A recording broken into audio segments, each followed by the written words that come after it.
إن الحمد لله نحمده ونستعينه ونستغفره ونعوذ بالله من شرور أنفسنا وسيئات أعمالنا. من يهده الله فلا مضل له ومن يضلل فلا هادي له. أشهد أن لا إله إلا الله وحده لا شريك له وأشهد أن محمدا عبده ورسوله صلى الله عليه وعلى آله وصحبه أجمعين. وبعد. اللهم رب اشرح لي صدري ويسر لي أمري واحلل عقدة من لساني يفقه قولي.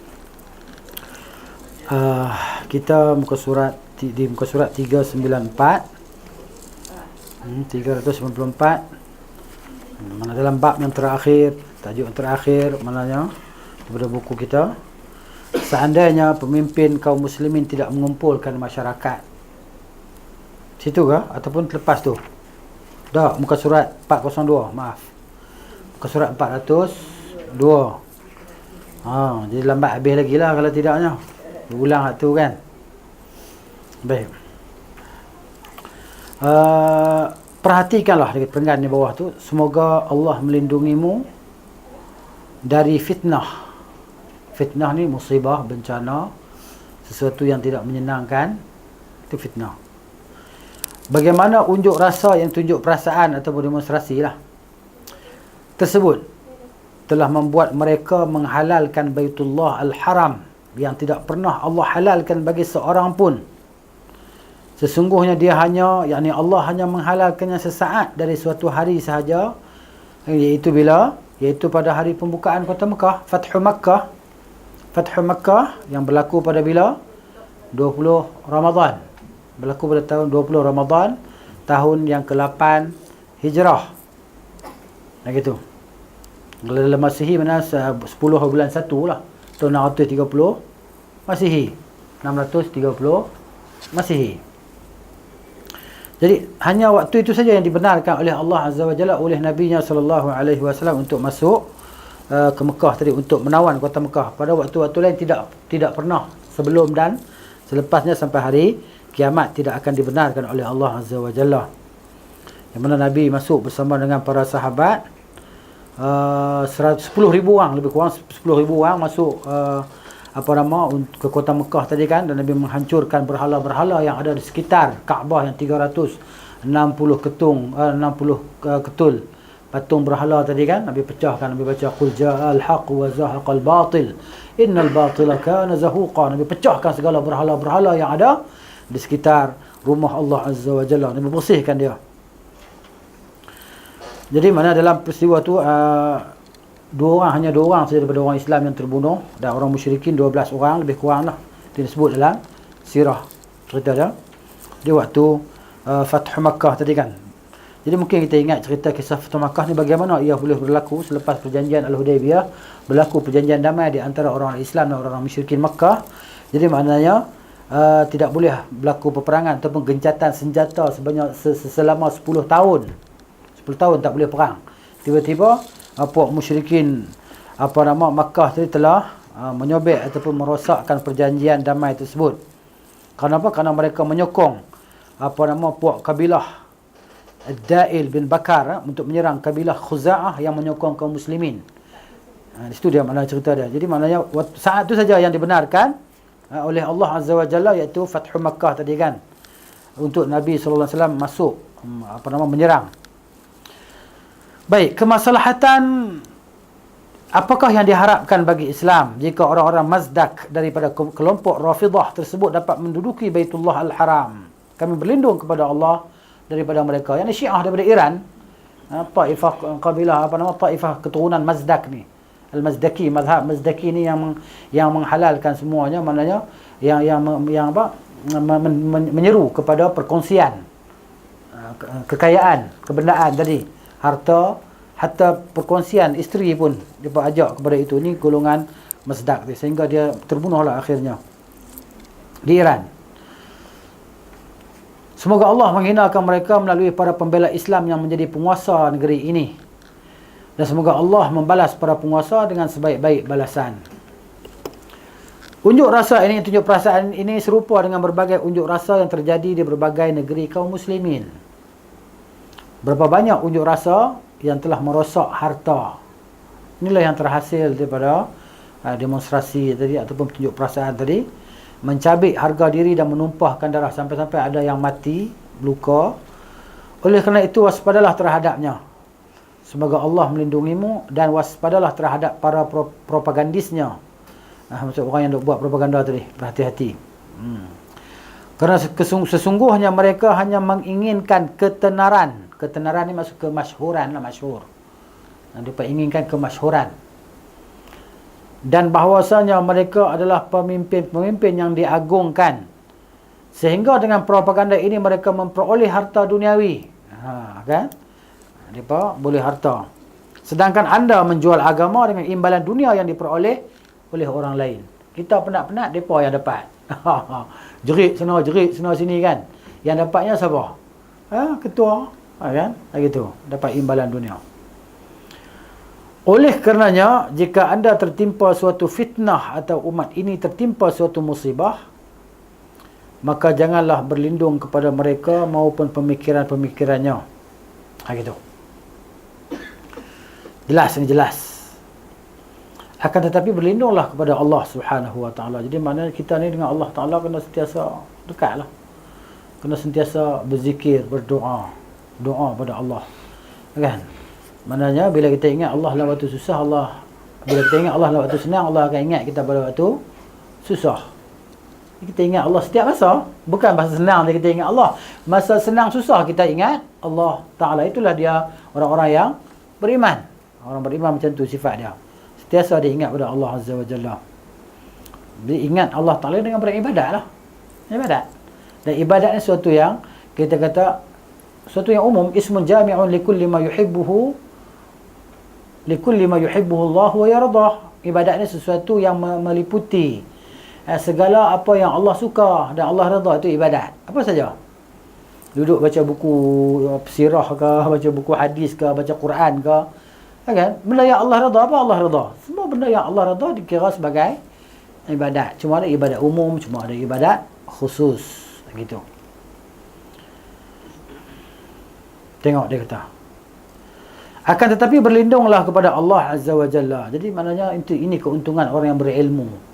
Dia tahu ke mana dia nak pergi dalam keadaan dia tadi tersepit ataupun ditimpa musibah. Dia tahu mana dia nak bersandarkan diri dia tadi. Itulah dia akan kembali kepada Allah Azza wa Jalla. Itu dia berdoa dan memohon. Kerana dialah yang maha kuasa dalam menyingkap kesusahan dan menghilangkan kesedihan. Siapa lagi selain Allah Ta'ala yang boleh buat macam tu? Kan? Siapa lagi? Tak ada siapa lah.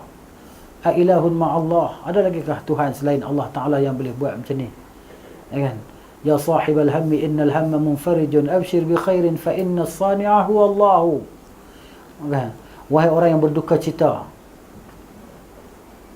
dan bersedih, bergembiralah, sesungguhnya yang menghilangkan, yang melakukan, yang mencipta segalanya adalah Allah. Kan? Bergembiralah, sesungguhnya berita khabar baik untuk kamu bahawa Allah akan bebaskan kamu tadi. Mana gitu? Siapa yang berkuasa selain daripada Allah Ta'ala untuk singkapkan kesusahan dan kesedihan kita? Tak ada orang atas muka bumi ni yang dia kata dia ni seronok sokmo. Kan? Tak ada orang yang boleh kata atas muka bumi ni dia sedih tiap hari, tiap masa. Ada tak? Melainkan orang yang nama dia sedih. Kan? Orang yang nama dia sedih tu dia sedih-sedih salah. Ada sahabat yang nama dia sedih. Al-Huzun, nama dia Huzun. Kan kita baca hadis baru ni, ingat tak? Hadis hari Selasa baru ni kan? Siapa dia? Sahabat tu? Lupa dah nama dia. Nabi tukar nama dia jadi apa? Sahal bin Sa'ad. Sahal bin Sa'ad As-Sa'idi radhiyallahu anhu. Asal nama dia Huzun, sedih. Kan? Jadi bubuh nama ni elok-elok sikit. Tengok kamus tu bagi betul sikit. Takut silap-silap buah makna kan. Bunyi macam sedap. Kan? Nama sedap tapi makna dia tak bagus kan. Tafaul. Jadi bubuh nama yang elok-elok lah kan. Sebab orang duk panggil hari-hari kan. Zaid. Sebab tu kalau dalam grammar Arab kalau kita belajar kan. Sikit daraba Zaidun Amran. Zaid ada pukul Amran. Amran tak pernah duk pukul pun. Zaid dia duk pukul, Amran duk kena pukul selalu. Zaid kan. Zaid dan Amr. Jadi Zaid tambah. Kan? Gitu. Itu mana aja. Jadi mana tafaul dengan nama yang baik tadi lah insya-Allah. Gitu. Jadi tak ada yang dapat menyingkapkan kesusahan dan kesedihan melainkan Allah Taala. Jadi dalam keadaan itu kita duduk renung bila kita ditimpa musibah. Ataupun Allah Taala bagi kepada kita satu keseronokan yang mana kita tidak pernah mengalami keseronokan yang macam tu sebelum ni. Umpamanya kan, tak kisahlah apa kita dapat tadi kan, meniaga untung ke apa ke, seronok yang sangat. Jadi maknanya kita tahu Allah yang maknanya memberikan segalanya kepada kita tadi. Dia Maha Esa dan tiada sekutu baginya. Allah berfirman, "Amman yujibul muttarra idza da'ahu." Siapa yang akan memperkenankan doa orang yang dalam kesempitan, kesusahan? Kita ni kalau kita susah, kita sempit, kita tekanan, kita duk cari siapa? Cari siapa? Cari kawan-kawan kita. Kan? Mana cari kawan-kawan kita nak luahkan perasaan, nak hilangkan tekanan tadi kan. Oh. Kalau kawan yang baik tak apalah, kalau kawan yang tak baik, tunggu pagi, bubuh lah. Kan? Kan? Tak usah duk bagi muka kat dia. Dia cucur pula kawan tu. Jangan duk bagi muka. Kawan tadi pun lagi berasak. Jadi maknanya mula-mula yang kita nak tuju pada Allah lah. Sebab tu Allah Ta'ala uji kita. Ujian ni untuk apa? Ujian untuk apa? Untuk angkatkan derajat kita tadi lah maknanya kan. Dekat supaya kita lebih dekat dengan Allah Ta'ala. Amma yujibul muttarra, siapa yang memperkenankan. Al-muttarra, orang yang dalam keadaan kesempitan, kesusahan. Siapa? Iza da'ahu, apabila dia duk panggil, apabila dia duk seru. Ya Allah, Ya Rahman, Ya Rahim, Ya Aziz, Ya Ghafur. Ya kan? Ya Hayyu, Ya Qayyum, birahmatika astaghith. Doa tadi kan. Dan siapa lagi? Wa yakshifus su'a, yang boleh menghilangkan keburukan. Siapa? Wa yaj'alukum khulafa'al ardi, dan dia yang menjadikan kamu sebagai pengganti-pengganti di bumi ini. A ilahum ma'allah, adakah Tuhan selain Allah?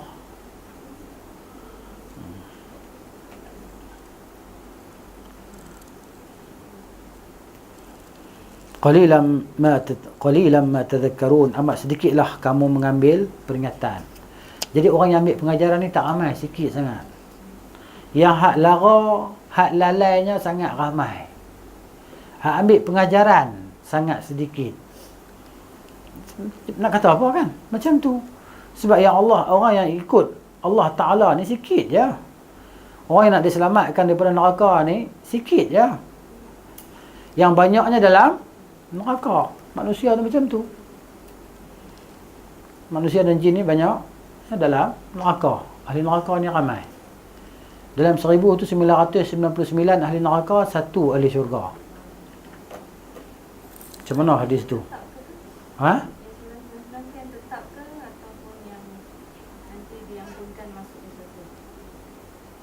Wallahu ta'ala alam. Tapi nampak zahir hadis tu yang tetap lah. Yang sahabat-sahabat susah hati tu kan, sahabat-sahabat susah hati tu kan, bila Nabi kata daripada 1000 orang 999 orang masuk neraka, sahabat susah hati. Habis tu Rasulullah, mana kami tu, hak seorang daripada kami tu kan macam tu, bilangan kami yang ramai ni, siapa yang beruntung tu masuk syurga. Nabi kata bukan macam tu kan. 1 daripada kamu 999 daripada Ya'juj dan Ma'juj. Ya'juj Ma'juj ni memang confirm lah, depan ni kafir tu. Kafir tak beriman kepada Allah tadi kan. Allah pun depa nak lawan. Kan?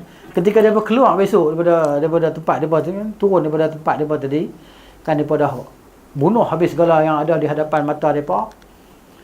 Tak ada siapa lah depa nak bunuh, tak ada siapa dah nak boleh bunuh. Tak ada siapa dah, habis. Tinggal geng depa ya. Depa kata apa? Laqad qatalna man fil ardi.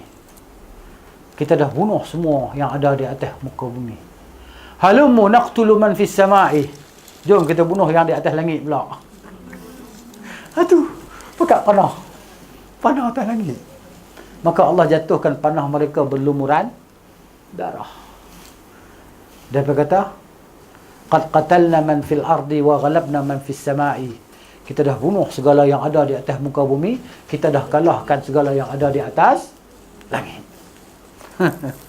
Ya'juj dan Ma'juj. Mana mereka beriman ada juga yang ada di atas langit. Dia percaya ada makhluk di atas Langit daripada para malaikat tadi kan. Itu cerita dia. Ini Ya'juj dan Ma'juj. Jadi amat sedikit kamu yang mengambil peringatan. Jadi maknanya kita ni tak apalah. Biarlah kita daripada golongan yang sedikit, tapi golongan yang Allah Ta'ala akui. Golongan yang Allah selamatkan, iaitu At-Ta'ifatu Al-Mansurah ataupun Al-Firqatu Najiyah. Golongan yang mendapat pertolongan ataupun kumpulan yang berjaya. Kan? Kita dah baca sebelum ni golongan jalan golongan yang selamat. Boleh ulang kaji baca buku, tengok kan. Itulah dia. Mana sekarang ni zaman tu kita menghadapinya. Baik, seterusnya membuat kerosakan di negara Islam dengan negara-negara Islam dengan penghancuran, pengeboman dan semacamnya. Ini yang berlaku realiti sekarang ni. Kan? Tapi tak berlaku di tempat kita. Alhamdulillah. Syukur sungguh Allah Ta'ala bagi kat kita ni nikmat. Tempat kita ni nikmat. Kita boleh bernafas dengan segar lagi. Tak ada siapa duk sekat kita. Kita boleh makan lagi apa yang kita nak makan. Kita boleh tidur dengan tenang. Kan? Jadi Alhamdulillah. Kita tak bimbang. Kalau negara-negara yang macam ni dia bimbang, keluar rumah je dia nyawa di hujung tanduk. Macam tu orang kata apa? Macam itulah nyawa tadi kan. Nyawa orang kata apa? Tak tahu macam mana. Tak lagi mungkin bom pada tepi jalan tu ke, kan, bom bawah kereta dia ke apa ke, macam-macam. Jadi gitu. Tapi kalau tak keluar, tak boleh cari makan, tak boleh bekerja, kena keluar jugalah. Gitu. Macam di selatan Thai pun macam tu je kan, berlaku kan, Fatani tu. Maknanya tak tahu ada orang ni mati kena bunuh, orang ni mati kena bunuh, tak tahu siapa bunuh, tak tahu siapa bunuh. Kan? Jadi macam tu keadaan. Jadi Alhamdulillah nikmat sungguh kita ni Allah bagi kat kita nikmat yang kita mesti syukuri, jangan kita kufuri. Nikmat itu nikmat keselamatan dan keamanan Allah bagi kat kita. Jadi kita boleh beribadat dengan bebas, kita boleh pergi balik ke masjid, siapa pun tak larang kita untuk solat 5 waktu fardu tadi kan. Boleh datang belajar ke tempat-tempat sekian-sekian tempat belajar. Dan tempat belajar ni berlambak-lambak. Kan? Berlambak-lambak tempat belajar ni. Dalam satu masa ni, ada sana pengajian, ada sana pengajian, ada sana pengajian. Tak larang nak pilih. Tu tak cerita hak online lagi kan. Hak mengaji di rumah lagi. Berlambak kan. Jadi macam tu. Nikmat tadi. Salah satu sikap yang bertentangan dengan manhaj salaf dalam menghadapi fitnah adalah membuat kerosakan di negara-negara Islam dengan penghancuran, pengeboman dan semacamnya. Ini yang berlaku. Kan buat macam mana? Yang kita kesian tengok yang kanak-kanak kan, baby semua tadi kan. Tersentuh hati kita tengok yang duduk atas tangga tu, abang dengan adik, abang duk dukung adik dia. Mak ayah tak ada dah. Baju pun tak ada. Baju pun tak ada kan. Seluar pun tak ada dah. Adik tu duduk atas tangga jantas tu, jantas orang entah kan, dukung peluk adik dia. Tak ada mak ayah. Cuba bayangkan kita di tempat tu anak dan cucu kita. Cuba bayangkan. Anak cucu kita tu terpisah dengan mak ayah dia tadi, tak tahu tang mana. Kan? Kerana dalam keadaan haru biru tadi kan. Macam tu. Jadi maknanya nikmat tadi. Jadi kita ni bila kita senang, bila kita susah baru kita teringat masa kita senang. Bila kita susah baru kita teringat dulu. Dulu nikmat kan. Aku tak ambil nikmat ni betul-betul, sekarang aku dah tak ada nikmat ni, rugi. Itu maghbun. Ni'matani maghbunun fihima kathirun minan nasi, Nabi kata as-sihhatu wal faragh. Dua nikmat yang tertipu padanya oleh kebanyakan manusia, iaitu nikmat sihat dan nikmat masa lapang. Bila kita dah susah esok, sakit esok, baru kita teringat balik ni. Oh, maghbun. Mana kita menyesal. Gitu. Baik. Sikap ini merupakan akibat dari sikap sebelumnya, beberapa sikap sebelumnya. Kerana ketika orang-orang yang terkena fitnah tersebut mengumpulkan dan memprovokasi masyarakat, lalu mereka mengklaim, mendakwa perkumpulan ini sebagai bentuk jihad dan anggota mereka sebagai mujahidin. Yang terpedayanya adalah yang sedikit yang tak ada ilmu. Tak ada ilmu, hanya ikut-ikut emosi. Kebanyakannya golongan-golongan syabab lah, golongan-golongan muda yang berfikiran pendek ni, yang tahu semangat. Oh, dia semangat lebih. Kan? Jadi tak guna semangat lebih pada ilmu. Dia tak berminat untuk menuntut ilmu. Kalau menuntut ilmu ni kan, duduk atas kursi depan tu, duduk, dengar. Kan? Jadi lambat-lambat masuk syurga. Dia ingat macam tu, lambat masuk syurga. Dia kata nak mati cepat dia masuk syurga. Jalan pintas masuk syurga, pergi mati cepat. Tapi itu salah lah, salah. Sebab Nabi sendiri pun, Nabi kata dalam peperangan tadi kan, ketika sahabat-sahabat nak pergi perang, Nabi kata apa? Sallallahu alaihi wasallam, la tatamannu liqa'al adu. Jangan kamu semua bercita-cita untuk bertemu musuh. Ni keluar nak pergi perang ni. Jangan bercita-cita, jangan duk berangan-angan untuk berjumpa dengan musuh, jangan. Sampai macam tu, kalau bolehnya doa jangan jumpa musuh. Musuh tengok kita, musuh lari. Depa pun selamat, kita pun selamat. Nabi kata macam tu, la tatamannu liqa'al adu fa idza laqitumuhum fasbiru. Apabila kamu bertembung dengan mereka, maka bersabarlah, jangan lari daripada medan perang. Tapi jangan cita-cita nak jumpa dengan musuh. Nabi dah ajar para sahabat lagi kan, dia faham macam tu. Tu dia. Jadi dan siapa sahaja yang menyelisihi mereka, baik dari kalangan awam ni orang biasa lah, maupun yang khusus, orang yang alim, yang ada ilmu, kan, ataupun orang yang berpangkat, adalah orang yang halal darah, harta dan harga dirinya, maka perkumpulan ini dipastikan tidak akan berakhir dengan selamat. Nampak kan? Mana dia perlu menghalalkan darah untuk membunuh orang, untuk mengkafirkan orang, maka mereka ni pun tak selamat juga. Bahkan tidak akan berakhir kecuali setelah terjadi pertumpahan darah, membunuh, harga diri tercabik-cabik, dan kehancuran harta benda. Habis. Sebagaimana yang diakibatkan oleh kelompok Rafidah. Syiah Rafidah lah. Syiah. Seperti yang telah dijelaskan sebelumnya. Dah cerita dah kan sebelum ni. Jika kerusakan yang diakibatkan oleh perkumpulan ini tidak dapat meringankan kedengkian yang ada di dalam hati mereka, maka mereka berusaha sekali lagi untuk memindahkan kedengkian yang ada di dalam hati mereka ke dalam hati para pemuda yang masih belia, yang masih muda. Kan?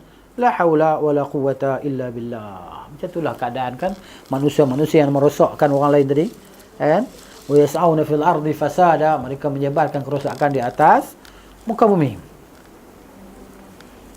Ketika mereka berhasil memenuhi hati para pemuda yang masih belia itu dengan dengki, maka mereka pun menggambarkan realita yang ada dengan tujuan membangkitkan keputusasaan di hati mereka terhadap adanya perbaikan yang dilakukan dengan cara-cara syar'i. Dia kata, kita kalau ikut syariat ni lambat sikit. Kan? Kita kena buat cara ni. Cara ni mudah. Kan? Gitu. Kalau ikut hak ulama-ulama duk bagi fatwa ni, lambat. Kan? Lambat. Bila Islam nak menang? Bila Islam nak menang? Kita ni dah lama tertindas. Kan? Ulama dia disuruh sabar kan? Sampai bila kita nak sabar? Gitu. Selanjutnya mereka membisikkan bahawa perbaikan itu hanya bisa dilakukan dengan kekuatan dan kekerasan. Makna nafilah apa yang ada dalam Quran tadi. Allah kata, wa ma arsalnaka illa rahmatan lil alamin. Kami tidak utuskan engkau melainkan sebagai rahmat kepada sekalian alam. Itu tujuan perutusan Nabi SAW untuk menyelamatkan manusia daripada kegelapan hidup di dunia ni, kegelapan syirik dan jahiliah, kepada keadilan Islam dan cahaya Islam, keadilan Islam. Kan? Begitu. Jadi mana dia nampak ni, ni perang bunuh, kekerasan. Sehingga mereka menyusun rencana untuk para pemuda tersebut. Mana dia tarbiah pemuda ni supaya apa? Berani, sanggup korbankan nyawa dan sebagainya. Kamu akan masuk syurga.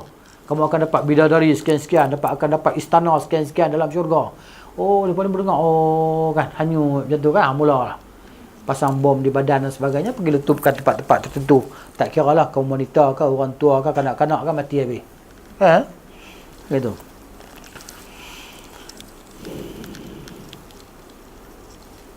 Seperti perencanaan yang pernah dibuat oleh Iblis untuk orang-orang kafir Mekah. Apa dia perencanaan Iblis tu? Kan? Apa dia rencana Iblis yang dia dibuat bersama dengan penduduk Mekah tu? Ketika penduduk Mekah ni, kepala-kepala Quraisy tu, Abu Jahal, Abu Lahab semua duk bincang macam mana nak bunuh Nabi SAW. Duk bincang macam mana nak buat kepada Muhammad dan mengikut dia ni. Iblis kata bunuh. Setiap kabilah hantar satu pahlawan yang gagah.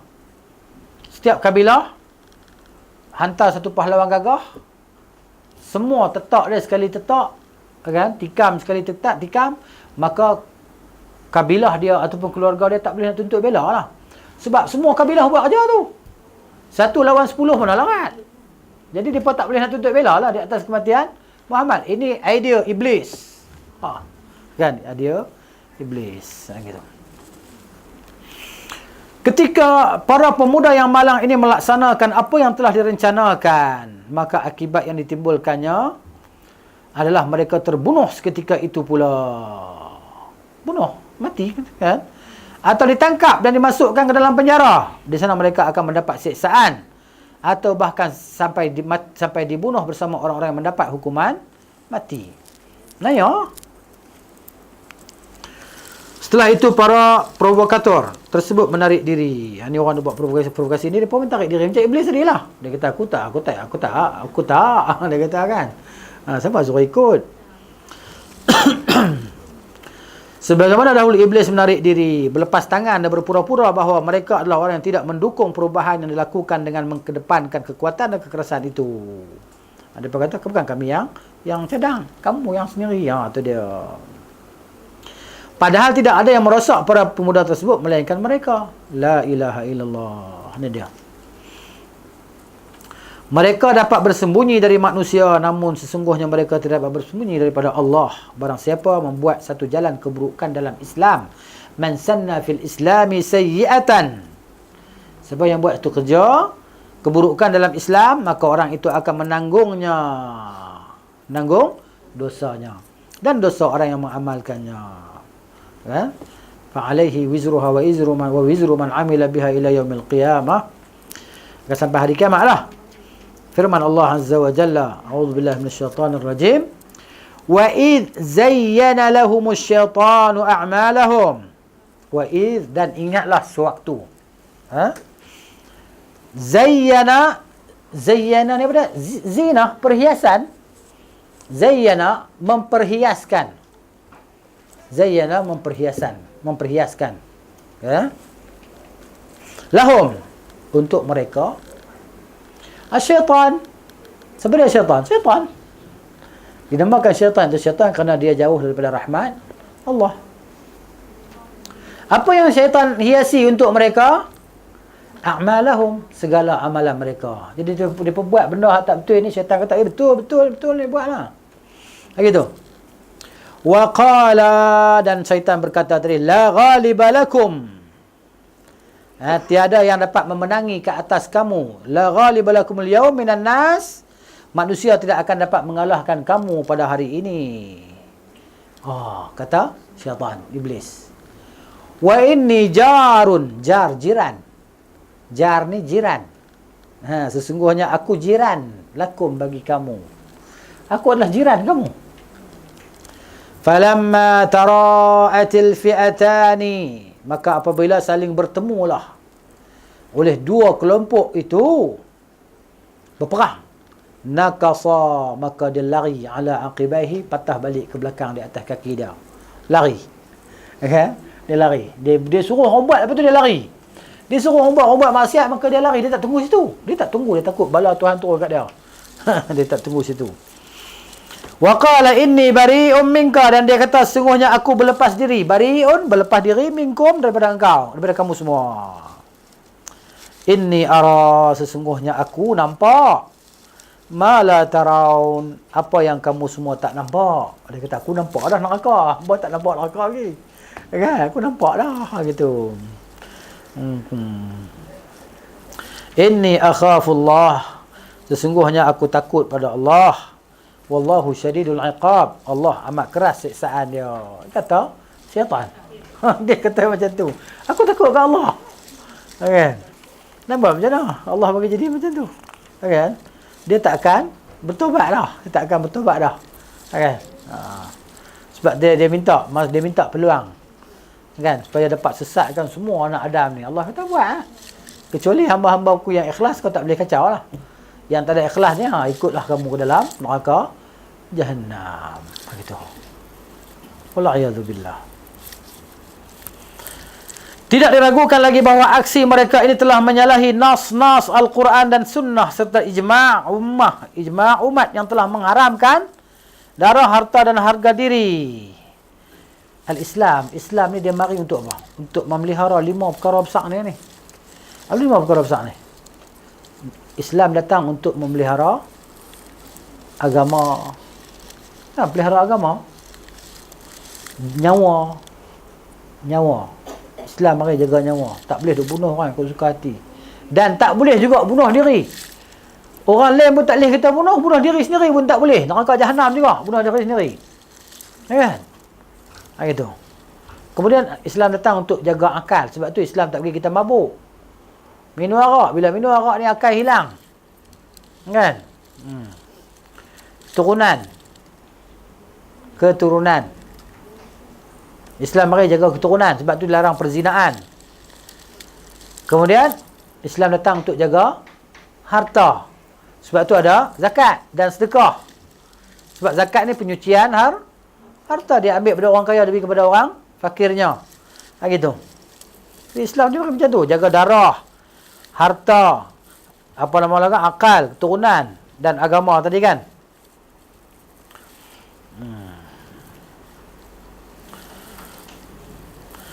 Kecuali dengan alasan syar'i. Kecuali dengan keizinan syarak. Contohnya orang yang bunuh orang.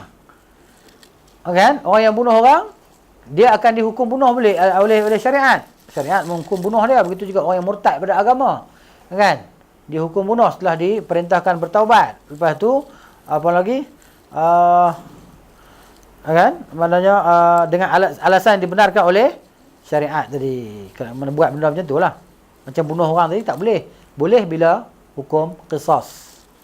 Gitu. Oleh kerana itu berhati-hatilah, semoga Allah melindungimu dari fitnah. Dari hal-hal yang membinasakan ini. Kerana di dalamnya terdapat kehancuran yang berhubungan dengan agama dan dunia. Dunia rosak, agama kita pun rosak juga. Itu akibat ni. Berikut ini penjelasan Majlis Ulama Arab Saudi yang memperingatkan bahaya dan pengharaman perbuatan semacam ini. Apa dia? Bom sana, bom sini lah. Bunuh orang sana, bunuh orang sini. Itu dia. Dia kata segala puji hanya milik Allah. Selawat dan salam semoga tetap terlimpahkan kepada Rasulullah sallallahu alaihi wasallam, keluarga, sahabat dan siapa saja yang mengambil petunjuk beliau sallallahu. Amma ba'du, adapun selepas itu. Amma ba'du ni adapun selepas itu. Selepas apa? Selepas puji Allah, selepas selawat ke atas Rasulullah, keluarga dia dan para sahabat dia, barulah dia mula tu. Itu mana amma ba'du. Amma adapun, ba'du selepas itu. Selepas apa? Selepas puji pada Allah dulu, selepas selawat pada Rasulullah kan, barulah dia mula ni. Itu maksud dia. Pada daurah ke-49, daurah ni bahasa Arab. Daurah ni macam tu lah, pusingan, macam tu lah. Sesuatu yang dilakukan berulang-ulang. Kan? Daurah tadi. Yang berlangsung di Taif. Mulai tanggal 2 bulan 4, 1419. 1988. Masihi. 2 bulan 4 ni bulan 4 ni bulan apa? Muharram. Safar. Lepas Safar apa dia? Rabiul Awal, Rabiul Akhir. Rabiul Akhir. Kan? Gitu. 1419 pada tahun 1988. Majlis Ulama puak Syiah buat tu 1986. Kan? Syiah buat apa nama tu? Dia buat kacau di Tanah Haram. Kan? Di tahun 86. Majlis Ulama telah mengkaji apa yang terjadi di sebahagian besar negara Islam dan lainnya, iaitu masalah pengkafiran dan pengeboman serta akibat yang ditimbulkannya berupa pertumpahan darah dan penghancuran fasilitas-fasilitas umum. Kemudahan umum habis rosak. Segala telefon awam, segala apa lagi. Kemudahan bas awam, semua dia pun bakar dan sebagainya kan. Gitu. Tengok dia kata. Jadi benar dia benar dia diharamkan lah. Memperhatikan bahaya yang diakibatkan permasalahan ini, iaitu berupa pembunuhan terhadap orang-orang yang tak berdosa, perosakan harta benda yang dilindungi, timbulnya perasaan takut di hati masyarakat umum, serta terganggunya kestabilan, keamanan dan ketenangan umat, maka dengan ini majlis memandang perlu untuk mengeluarkan pernyataan sikap yang menjelaskan hukum masalah tersebut. Sebagai bentuk nasihat bagi Allah dan bagi hamba-hambanya, pembebasan diri dari perbuatan demikian dan untuk menghilangkan salah faham mengenai hukum tindakan tersebut yang masih dialami oleh sebahagian orang. Maka kami katakan, wabillahi taufiq. Dengan Allah kami mohon petunjuk. Yang pertama, vonis kafir ni, tuduh kafir ni merupakan hukuman syar'i. Menjatuhkan hukuman kafir ni adalah hukum syar'i yang mesti dikembalikan kepada Allah dan Rasulnya. Yang menghukum kafir ni bukan kita, Allah. Allah yang menghukumkan kafir. Sebagaimana penghalalan, pengharaman dan kewajiban itu dikembalikan kepada Allah dan Rasulnya.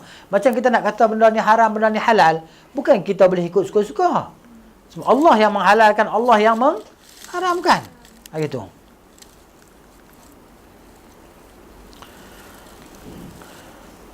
Maka demikian pula dengan pengkafiran. Juga tidak setiap yang disifati dengan kufur, baik ucapan maupun perbuatan, dapat digolongkan kepada kufur besar yang mengeluarkan pelakunya daripada agama. Tak semestinya perkataan kufur itu menunjukkan kufur keluar daripada agama. Maksudnya kufur kecil. Macam satu hadis. Satu hadis yang diriwayatkan oleh Abu Hurairah radhiyallahu anhu, disahihkan oleh Al-Albani dalam Sahih Al-Jami', bahawa Nabi kata sallallahu alaihi wasallam, Nabi kata sintani isnatani fin nasi huma bihim kufrun. Nabi kata ada dua di kalangan manusia ni, perkara ni, yang mana kedua-duanya itu manusia ni jadi kafir dengan dia. Ini bukan kafir keluar pada agama tak, kafir mana dosa besar, iaitu at-ta'nu fil ansab, mencaci pada keturunan. Caci keturunan, mencela keturunan. Ini kufur. Tapi kufur yang bukan keluar pada Islam. Kufur dengan makna dosa besar. Jangan duk caci keturunan. Hang ni memang keturunan Melayu lembab. Kan? Sebab apa hang tak maju? Sebab hang orang Melayu. Caci keturunan, kufur. Kufur. Tapi kufur yang tidak mengeluarkan daripada Islam. Kan? Dah. Kemudian yang keduanya kufur adalah waniyahatu 'alal mayyit, meratap-ratap di atas jenazah. Meratap atas jenazah. Ini kufur. Tapi tidak mengeluarkan daripada Islam. Gitu.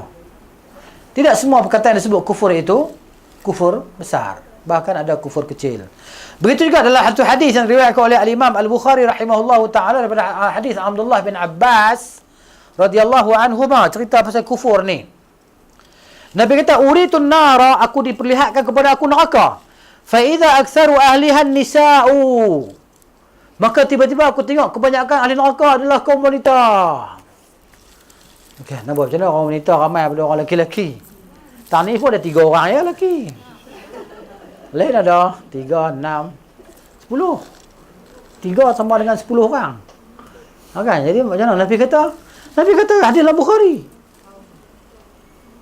yakfurna, mereka kafir. Nabi kata mereka kafir. Bukan masuk kafir besar tu. Mana dia kita faham dari hadis ini? Nabi kata qila, maka dikatakan ayakfurna billahi, adakah mereka ni kafir dengan Allah? Dia bertanya Nabi SAW. Qala yakfurna al-ashir, Nabi kata mereka kafir dengan laki mereka. Mereka kufur dengan suami mereka. Wa yakfurna al-ihsan, dan mereka kufur dengan kebaikan dilakukan oleh para suami terhadap mereka. Nabi kata, "Lau ahsanta ila ihdahunna ad-dahra kullahu," kalau kamu buat baik pada dia sepanjang umurmu, sepanjang zaman kamu buat baik pada dia. Nabi kata, bukan siapa kata. Nabi kata, "Thumma ra'at minka syai'an," tiba-tiba dia tengok kamu buat salah satu ya. Ada satu benda yang dia tak suka kamu buat, kamu buat.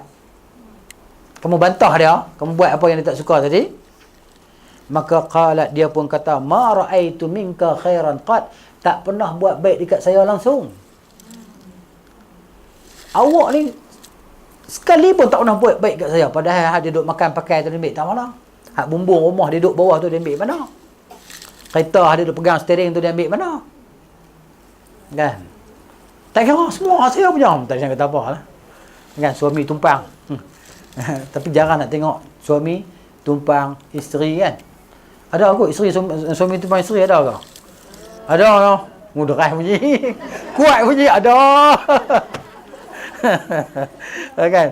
Ada kan? Ada. Tapi benda ni jarang. Sangat kan? Gitu. Suami tak malu lah. Jenis muka tak malu lah. Tumpang isteri ni kan. Semua nak balas isteri. Kan? Dia kerja, dia dah ada gaji dah. Isteri kerja, dia ambil gaji isteri lagi. Ada juga perangai macam tu. Okay? Ramai ke? Oh, saya dengar 1-2 ya. Rupanya ramai. Okay? Gitu. Nak kira nak ni pun jenis orang tabak. Tak tahulah suami apa macam tu. Kan duk menyusahkan isteri dia. Isteri dia nak berhenti kerja, dia tak bagi berhenti. Jangan berhenti lah. Jangan berhenti kerja kan. Kerja lah. Sebab saya nak tumpang. Saya nak tumpang kamu. Gitu. Kalau awak berhenti kerja, rumah kita siapa nak bayar? Kereta kita siapa nak bayar? Anak sekolah lagi apa semua tadi kan? Macam-macam dia fikir tadi kan. Isteri ni dah pergi kerja lagi. Balik nak masak lagi. Nak buat kerja di rumah lagi. Kerja tempat kerja lagi. Lepas tu kena marah dengan bos lagi. Kan? Gitulah. Kali dia fikir duduk seorang pun seronok. Tak nak sanggup dengan siapa, dia kata. Senang. Kan? Tak gaduh nak baju, nak basuh kain baju mereka, setrika baju mereka, dia kata. Itu cerita dia. Betul ke? Ya ke? Allah kuatnya. Dia buat rakam tu. Okay. Itu cerita dia kan. Jadi macam tu nak cerita perkataan kufur tadi. Kufur ni bukan maksud kufur keluar daripada Islam, tak. Kufur dosa besar. Itu je. Itu cerita dia. Cumanya saya ambil hadis yang saya ingat ni maknanya sebagai syahid lah perkataan kufur tadi. Kan? Tapi itulah ceritanya yang masuk syurga pun ramai lah. Kan? Kaum wanita yang masuk syurga pun ramai. Tapi nak ceritanya majoriti. Kan baju tadi lah kan? Baju ni bukan orang lelaki semua. Dia pun ada perempuan juga. Isteri dia pun kan? Gitu. Dia pun ni manusia bukan haiwan. Keturunan daripada Yafith bin Nuh. Yafith bin Nuh. Keturunan manusia atas kapal tu juga. Macam kita lah keturunan manusia atas kapal tu juga. Kita lah. Gitu.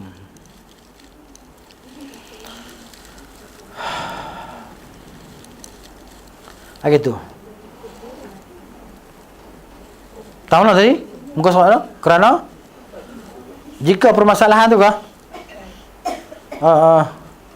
Kerana vonis kafir itu dikembalikan kepada Allah dan Rasulnya, maka kita tidak boleh menjatuhkan vonis kafir, tuduhan kafir, melainkan terhadap orang yang kekafirannya jelas-jelas ditunjukkan oleh Al-Quran dan Sunnah.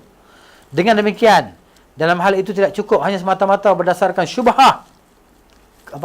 Syubhat ni kekeliruan sikit-sikit lah. Dan praduga, main duga-duga aja, teka-teka aja. Kerana akibat yang ditimbulkannya adalah hukum-hukum penting. Jika permasalahan had, yang ni hukuman saja dapat ditolak kerana ada syubhatnya. Dalam masalah hukum hudud kan, kalau ada syubhat tak boleh ditegakkan, tak boleh dilaksanakan. Macam orang mencuri tadi kan, sebab dia mencuri, dicari habis kan, kerana kebuluran apa semua tadi kan. Hatta zaman kebuluran adakah orang mencuri kena potong tangan ke apa? Tak, benda tu kan. Jadi ada syubhat kekeliruan tadi kan. Takat pergi ketuk pintu bilik hotel, tangkap orang yang berdua-dua lelaki perempuan nak terus hukum hudud pada dia, mana boleh. Syubhat. Kan? Gitu. Padahal akibat yang ditimbulkannya lebih sedikit daripada akibat yang ditimbulkan oleh pengkafiran. Jadi hukum kafir orang ni lebih berat lagi lah. Maka pengkafiran lebih utama untuk ditolak kerana adanya syubhat. Oleh kerana itulah Nabi SAW telah memperingatkan.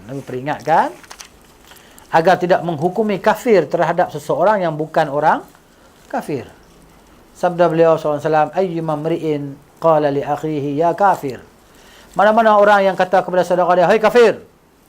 faqad ba'a bihima ahaduhuma, maka kan salah satu daripada kedua mereka itu adalah kafir lah.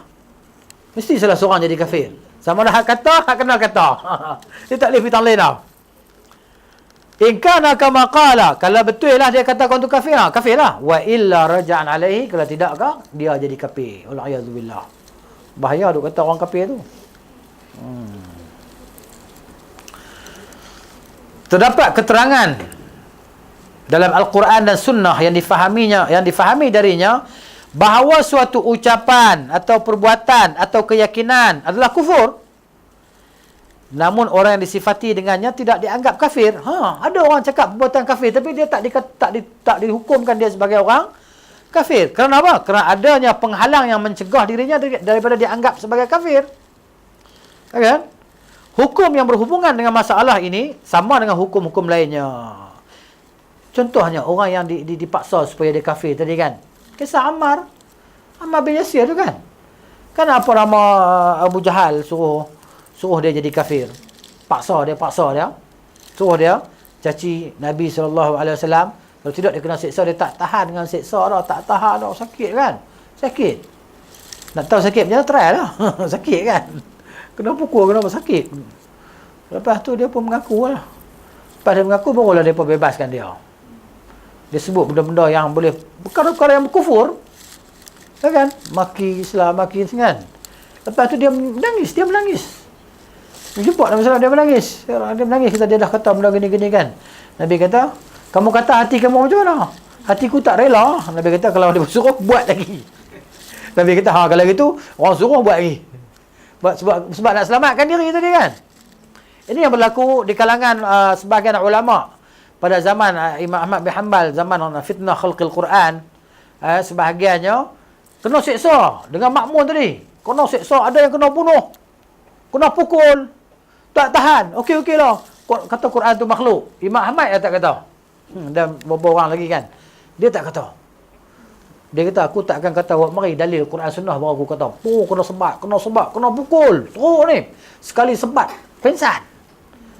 Kalau orang nak sebat lah penjara tu kot. Orang penjara tu teruk juga kena sebat kan. Kan hukum sebat tu, sekali sebat tu, terkeluar kulit belakang tu, kena sebat tu kan. Letak tu, dia tarik sekali dengan kulit keluar tu.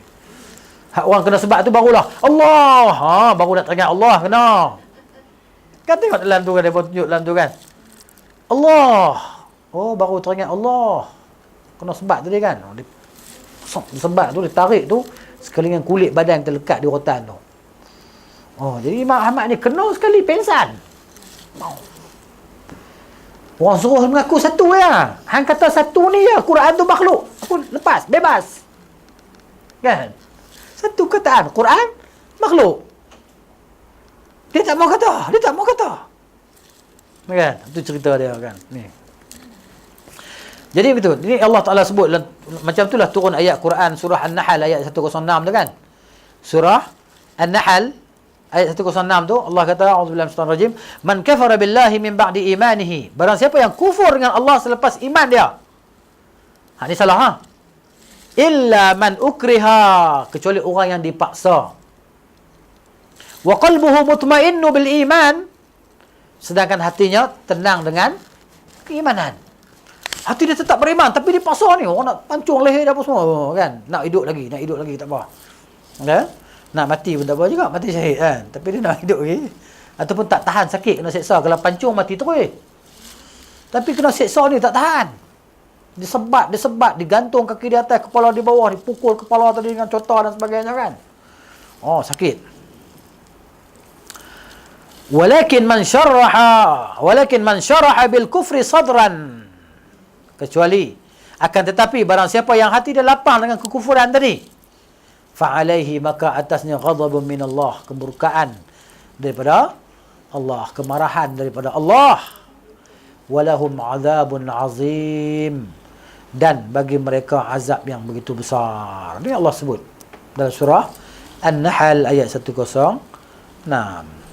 Baik, sambung tadi. Dia kata hukum yang berhubungan dengan permasalahan ini sama dengan hukum-hukum lainnya yang tidak lengkap kecuali dengan adanya sebab-sebab, syarat-syarat dan ketiadaan penghalangnya. Dia nak jatuh hukum tadi kan. Sebab tu yang menghukumkan kafir seseorang ni bukan orang awam biasa ni. Para ulama. Para ulama. Macam mana mereka menghukum kafir kepada Khomeini tadi kan. Khomeini yang dikufurkan. Khomeini Iran tu dikufur hukum kafir oleh ulama muslimin. Sebab apa? Sebab tak zahir daripada dia akhir perkataan dia bahawa dia tu rujuk balik kepada Islam yang sebenar. Menghalalkan yang haram semua tadi kan. Mengharamkan yang halal. Khomeini tadi. Iran tu. Sebagaimana yang terdapat dalam hukum waris, sebabnya adalah kekerabatan. Misalnya, contohnya dalam hukum warisan ni, kan, kaum kerabat ni biasanya boleh mewarisi kan, tapi bila ada tertegahnya, kan, ada sesuatu yang menghalang, hijab, mahjub tadi tertutup, maka dia tak boleh mewarisi. Contohnya dia bukan Islam, dia kafir. Mati tu Muslim, dia tak Muslim, maka tak dapat. Begitu juga yang mati tak Muslim, yang hidup tu Muslim, maka Muslim tak dapat daripada yang kafir. Misalnya, namun terkadang seseorang tidak bisa mendapatkan warisan kerana adanya penghalang. Misalnya perbezaan agama, tidak boleh mewarisi. Sama halnya dengan kekufuran yang dilakukan oleh seorang mukmin kerana paksaan, maka dia tidak dapat dinyatakan kafir kerana adanya paksaan tersebut. Macam ayat tadi lah, surah An-Nahl ayat 106 tu. Seorang Muslim terkadang mengucapkan kalimah kufur ketika dalam keadaan sangat gembira. Ni kita baca hadis tu kan. Yang orang hilang unta di tengah padang tu, dia kata, tak ada lah, mati lah. Jalan pun mati juga. Tidur je bawah pokok ni sampai mati. Macam tu lah, lebih kurang dia ingat macam tu lah. Kalau kita duduk tempat dia pun, kita fikir macam tu juga lah kan. Dia ada pokok redup ni. Air tak ada. Kalau berjalan pun, mati juga. Tunggulah mati tak ni. Kan? Dia tunggu, terlena. Tiba-tiba, lepas jaga-jaga tengok-tengok, unta dia semua dengan bekalan makanan dia, semua ada atas unta sendiri, main duduk tepi dia. Ya Allah, dia kata, engkau lah hamba akulah Tuhanmu. Kata kufur tu, itulah kata-kata kufur. Tapi kerana sonok yang tak boleh nak cerita sangat dah kan, tersilap cakap. Sonok yang amat sangat. Sebab nyawa dapat balik ni bukan senang. Sebab tengok, tak nampak ni, tengok ni. Tak mana ni, tak nampak ni. Mesti jauh dia pergi kan. Keliling tengok, tak nampak. Putus asa lah daripada kehidupan. Logik memang tak balik dah. Tidak kat sebelah, ya Allah ada engkau lah hamba akulah Tuhanmu. Bersyukur sampai macam tu. Tersilap kan, ni berlaku dalam kisah yang Nabi sebut kat sahabat-sahabat dia kan. Ini yang kita baca tadi, itu perenggan dah. Maka dia tidak dihukum kafir kerana tidak bermaksud ke arah sana sebagaimana terdapat dalam kisah doa seseorang, ya Allah engkaulah hamba akulah Tuhanmu. Silap. Orang tersebut melakukan kekeliruan kerana kondisi yang sangat senang. Hati dia seronok sangat kan. Nyawa dapat balik ni. Gitu. Baik, terburu-buru menjatuhkan waris kafir dapat mengakibatkan beberapa hal bahaya, iaitu dihalalkannya darah dan harta orang yang dianggap kafir. Dan halal darah dan harta dia yang kita tuduh kafir tadi kan. Terhalangnya ia dari harta warisan, terjadinya fasakh, pembatalan nikah, dan berbagai akibat lainnya yang ditimbulkan oleh kemurtadan. Maka bagaimana mungkin seorang mukmin diizinkan melakukan hal seperti ini hanya kerana suatu syubhat yang tidak jelas? Jika masalah ini terjadi kepada para penguasa, maka bahayanya akan lebih berat lagi. Dituduhkan pemerintah ni sebagai kafir umpamanya. Lagi berat Sebab akibat yang ditimbulkannya bisa berupa tindakan sewenang-wenang dan pemberontakan senjata terhadap mereka. Menyebarnya kekacauan, pertumpahan darah dan kerosakan pada masyarakat dan negara. Kerana alasan inilah Nabi SAW melarang penentangan terhadap mereka.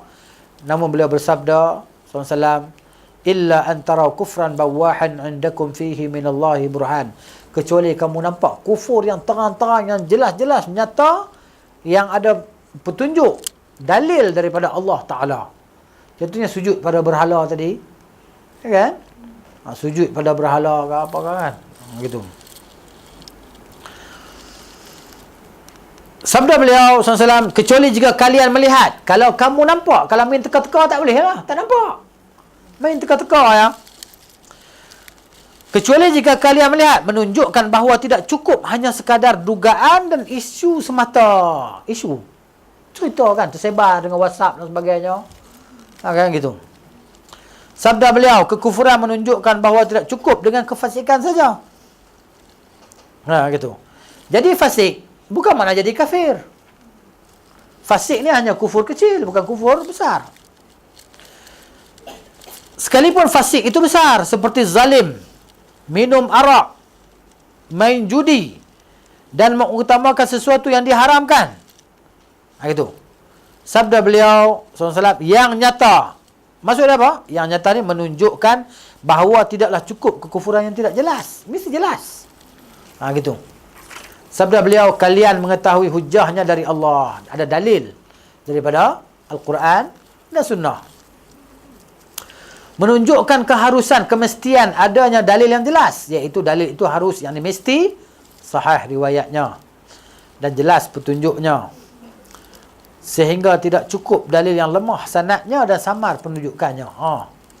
Kalau sanad dia lemah apa semua tadi kan, dia punya penjelasan dia pun, pendalilan dia pun samar, tak boleh lagi kita nak guna untuk mengkafirkan orang tadi. Sabda beliau dari Allah menunjukkan bahawa ucapan seorang ulama, seberapa pun tingkatan keilmuan yang telah dicapainya, tidak dipandang jika ucapan itu tidak memiliki dalil yang jelas dan sahih dari kitab Allah atau sunnah Rasulnya sallallahu alaihi wasallam. Batasan-batasan ini menunjukkan betapa permasalahan ini sangat riskan, sangat besar risiko dia, bahaya dia. Riskan ni besar, risiko dia. Amat berat risiko bahaya dia. Tak tahulah kamu saya kata macam tu. Dia lah tu. Riskan ni risiko. Kesimpulannya, tergesa-gesa menjatuhkan vonis kafir itu memiliki bahaya besar. Tuduh orang kafir tadi. Hal ini berdasarkan firman Allah Azza wa Jalla.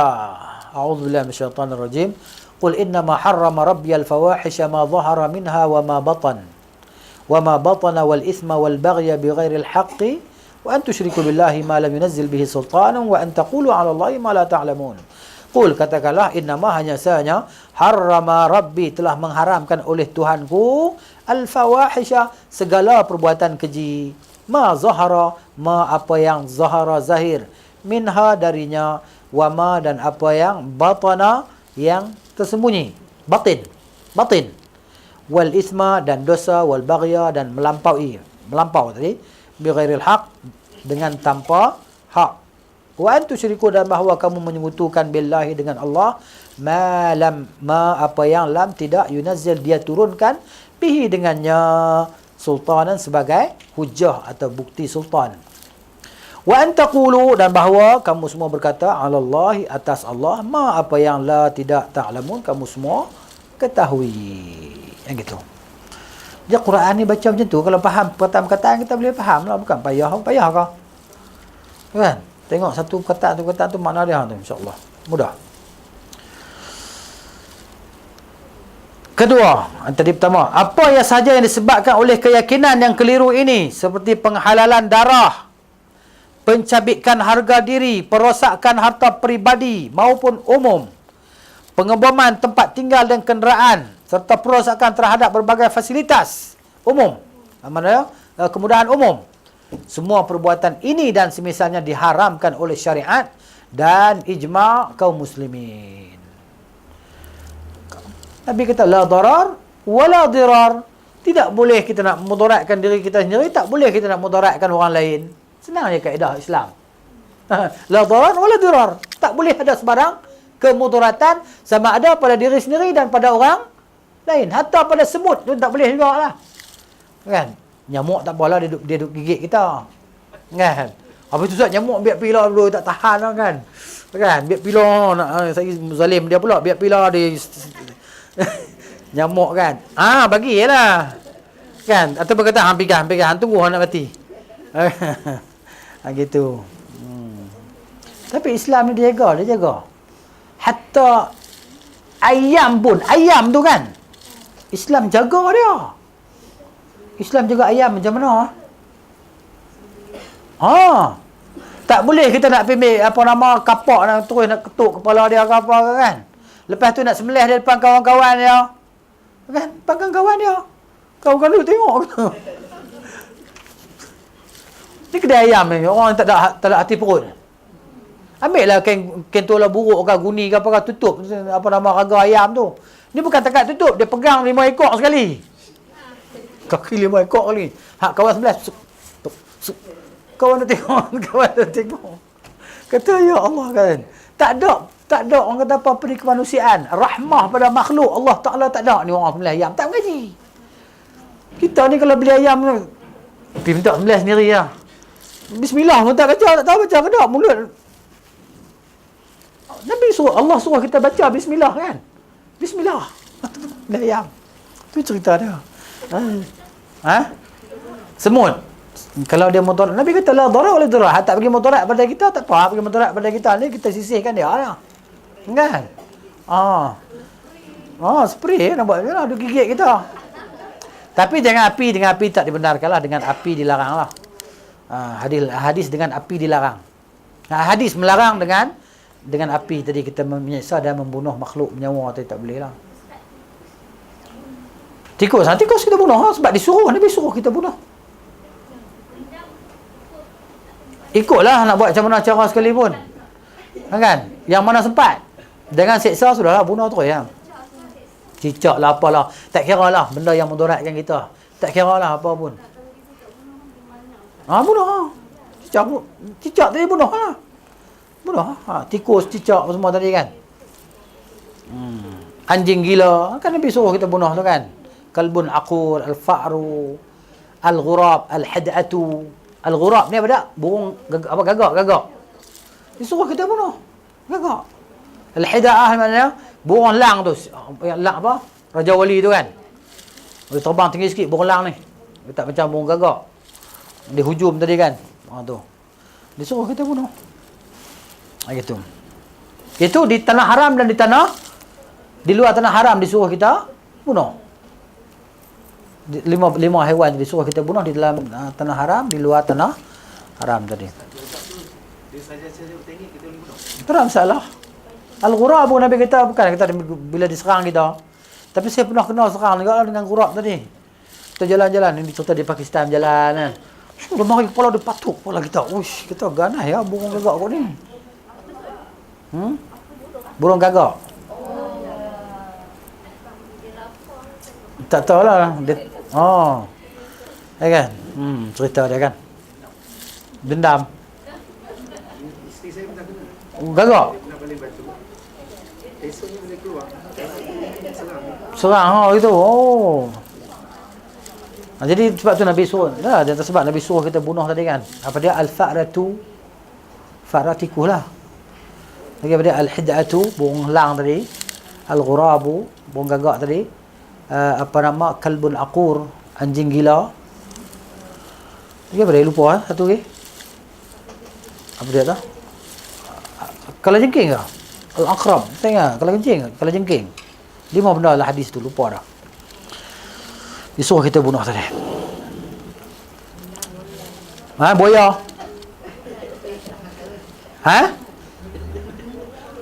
Buaya. Nak bunuh dia. Buaya dia orang makan buaya. Dia berkata mana boleh makan 2 alam. Okey.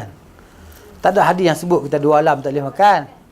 Hadis sebut bila benda tu darat, benda kena sembelih. Bila benda air kena makan macam tu je, tak ada sembelih. Tajam. Dia bukan taring, gigi. Takkan taring daripada depan sampai ke belakang. Gigi dia tajam. Dia bukan taring. Taring ni kan, 2 je. Kucing dah taring. Kan? Apa dia? Tersalah cerita bekah tu kita nak baca ni. Tu bila nak habis buku ni nak habis cepat tak sabar lah. Kan gitu. Tak mana tadi tau? Islam tadi. Tak mana tadi? Islam melindungi kan? Islam melindungi harta, kehormatan, kan?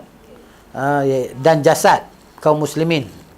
Itulah memelihara apa dia? Agama, darah, nasab, kan? Harta, kan gitu. Akal. Dan mengharamkan pelanggaran terhadapnya, bahkan Islam sangat tegas dalam hal itu. Hal ini termasuk pesan terakhir yang disampaikan oleh Nabi sallallahu alaihi wasallam kepada umatnya. Ini di antara pesan terakhir ni, pesanan dia. Beliau bersabda pada khutbah Haji Wada', Nabi kata, "Inna dima'akum wa amwalakum." Kan? Sesungguhnya darah-darah kamu dan harta benda kamu, wa aradakum, dan maruah-maruah kamu tadi, alaikum, ke atas kamu, haram, adalah haram.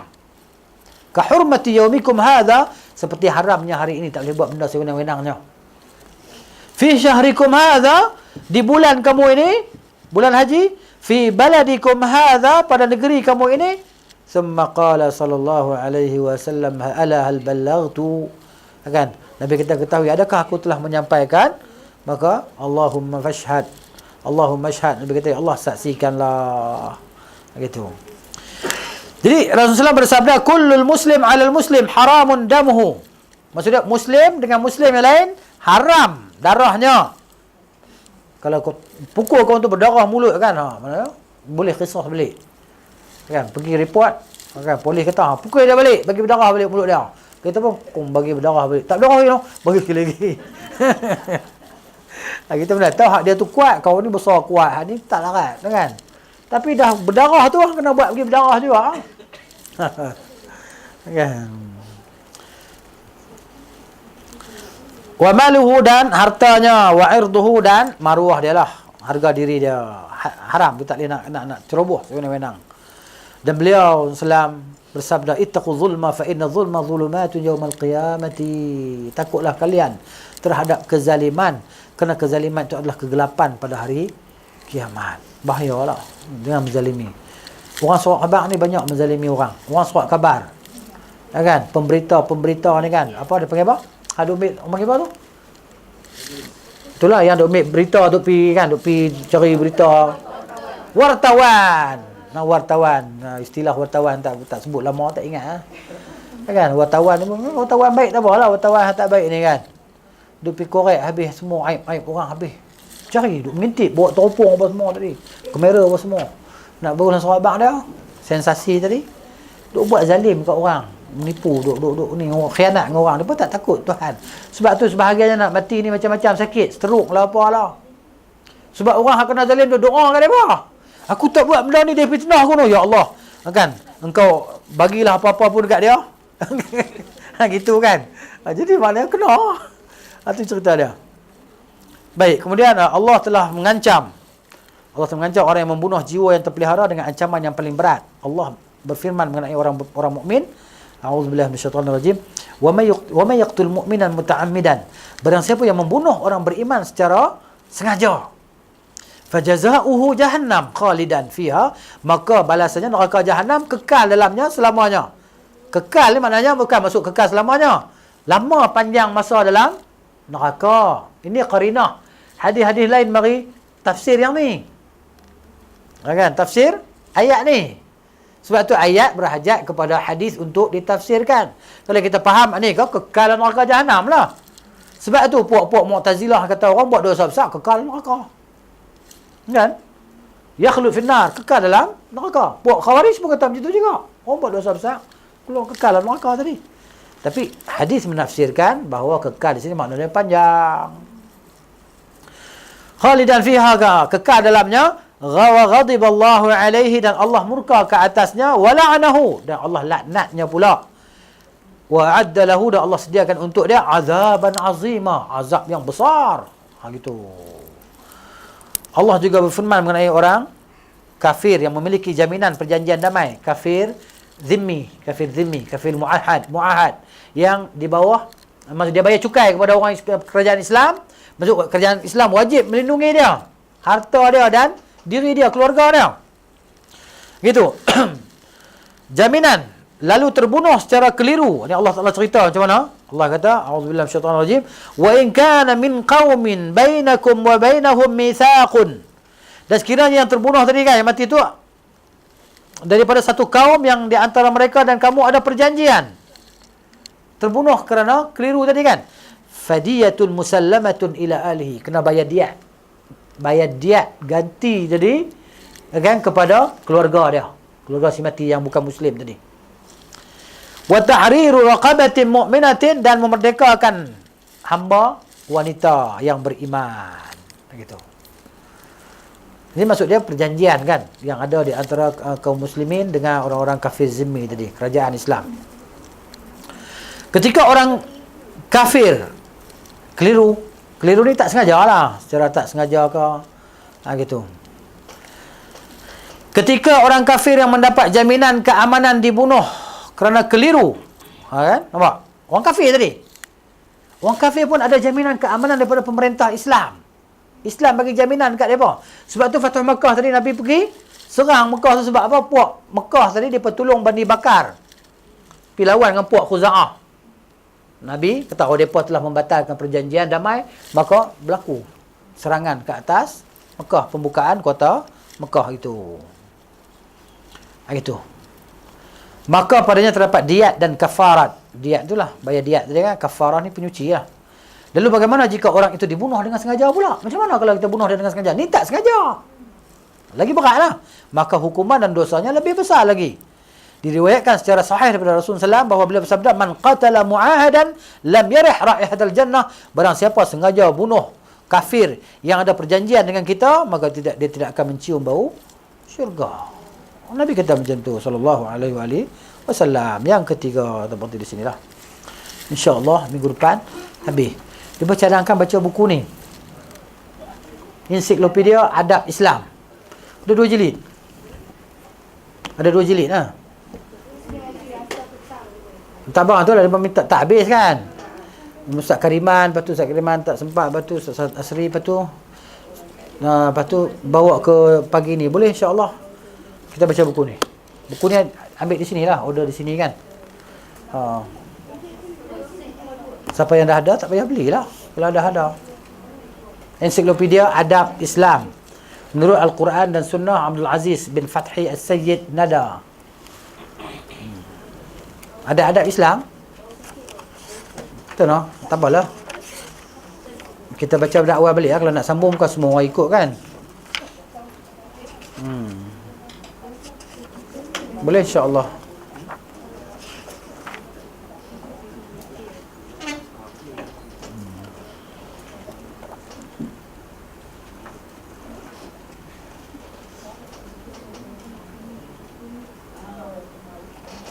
Boleh insya-Allah. Mana sekali lagi buku kita ni sekali lagi insya-Allah habis kot ha. Muka surat 433 ni 413. Kita habis jugalah, habiskan juga insya-Allah minggu depan. Kan? Gitu. Ha? Minggu depan tak payah haji kan? 11 September cuti. Haji. Apa dia? Bila? 12 September. Madan sempat lagi kita mula sikit kot ni. Sekali kan. InsyaAllah. Baik, boleh. Subhanakallahumma wa bihamdika asyhadu an la ilaha illa anta astaghfiruka wa atubu ilaik. Assalamualaikum warahmatullahi wabarakatuh.